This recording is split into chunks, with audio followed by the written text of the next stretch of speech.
Assalamualaikum dear student, I hope so you all are fine and healthy. So we have started chapter number 4, which is about privacy and data security. Already we have discussed the issues, ethical issues related to privacy. Now today we are going to discuss the topic safeguarding privacy of others. How can we secure the privacy of others? How can we safeguard the privacy of others? इसको real life example से understand करने की कोशिश करते हैं कि आप लोगों ने अक्सर रोड्स पर या मॉल्स में या बड़ी बड़ी शॉप्स पे एक बोर्ड लिखा हुआ देखा होगा, cameras are watching to you, या कैमरे की आंख आपको देख रही है। इस तरह के नोटिस का या इस तरह के कैमरास का क्या पर्पस है कि आपके प्राइवेसी को कुछ रूल्स एंड रेगुलेशन के थ्रू सिक्योर करना। यानी अगर आप शॉप्स में लगाया जाता है, किसी पर्सन के साथ कोई मिसहैप होता है, कोई टीज करता है किसी को या वहाँ से कुछ स्टॉल करने की कोशिश करता है, तो कैमरे की आंख उसको देख लेती है।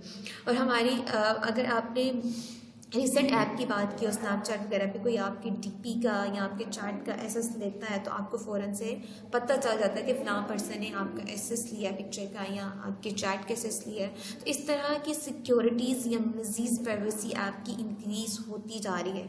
जो जो मलिशियस यूज़र्स बढ़ते जा रहे हैं, उस तरह से हमारे ऐप्स की सिक्योरिटी, हमारी पर्सनल इंफॉर्मेशन की सिक्योरिटी या प्राइवेसी के लिए भी काम हो रहा है। स्पीड कैमराज अनाउंस किए गए हैं। स्पीड कैमराज का पर्पज़ इसलिए अनाउंस किया गया है कि अगर आपके कोई पिक्चर लेते हैं, वीडियो रिकॉर्ड करता है, तो इन सब के लिए स्पीड कैमरास बनाए गए हैं। और ये स्टेप किस लिए, ये स्टेप जस्ट इसलिए है कि हमारी प्राइवेसी को महफूज किया जाए।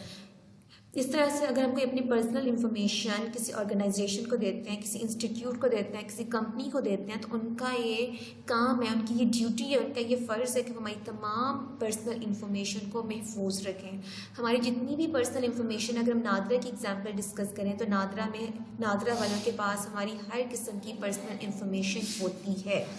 अब NADRA stands for N for national, D for database, R for registration and A for authority. So National Database and Registration Authority.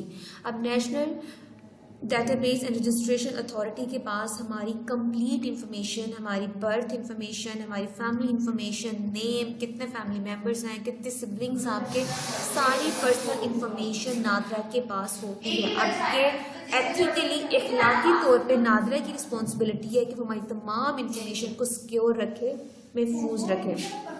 CCTV cameras का वर्ड आपने सुना होगा है। CCTV stand for closed circuit television. CCT का क्या मतलब है? Closed circuit. CCT का क्या मतलब है? सीसीटी अक्सर एब्रीवेशन आपके शॉर्ट क्वेश्चन में भी आ सकता है, नादरा का भी, सीसीटीवी का भी। नादरा को अंडरलाइन कर ले। NADRA stand for national database and registration authority. उसके अलावा डू यू नो में आप देखिए सीसीटीवी का एब्रीवेशन दिया हुआ है। CCT stand for closed circuit television. Clear? बहुत सी ऐसी वेबसाइट्स हैं जिन्होंने अपनी प्राइवेसी पॉलिसीज़ डिक्लेयर की हैं।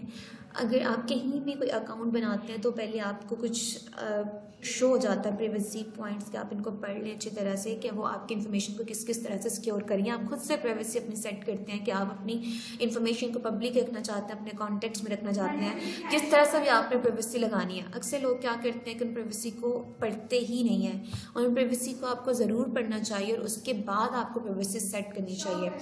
यूजुअली हमारी वेबसाइट जितनी भी हैं वो इसके ऊपर काम कर रही हैं, वो अपनी प्राइवेसी पॉलिसी को मज़ीद प्रोटेक्ट कर रही हैं ताकि वो हम सब की प्राइवेसी को महफूज रख सकें, क्योंकि एथिकली उनका काम है। अगर हम उनकी ऐप यूज़ कर रहे हैं, हम उस पर अपनी पर्सनल इंफॉर्मेशन दे रहे हैं, तो उनकी ये रिस्पॉन्सिबिलिटी है, उनकी ये ड्यूटी है कि वो हमारी तमाम इंफॉर्मेशन को अपने पास सिक्योर रखें।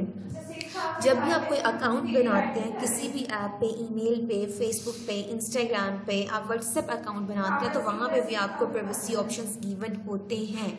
तो you must have to read all the policies.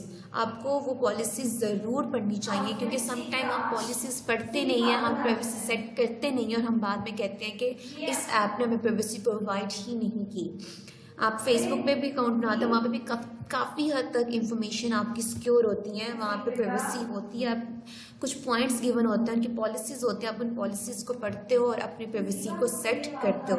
Actually website आपको ये बताना चाहती हैं, प्राइवेसी लगा के, उन पॉलिसीज़ को बता के कि वो आपकी इन्फॉर्मेशन को सिक्योर करने के लिए किस हद तक जा सकते हैं, किस हद तक आपकी इन्फॉर्मेशन उनकी ऐप के ऊपर सिक्योर है। This is all for today. I hope so you all get the point of safeguarding your privacy, and this is enough. So just take care of yourself. Allah Hafiz to all of you.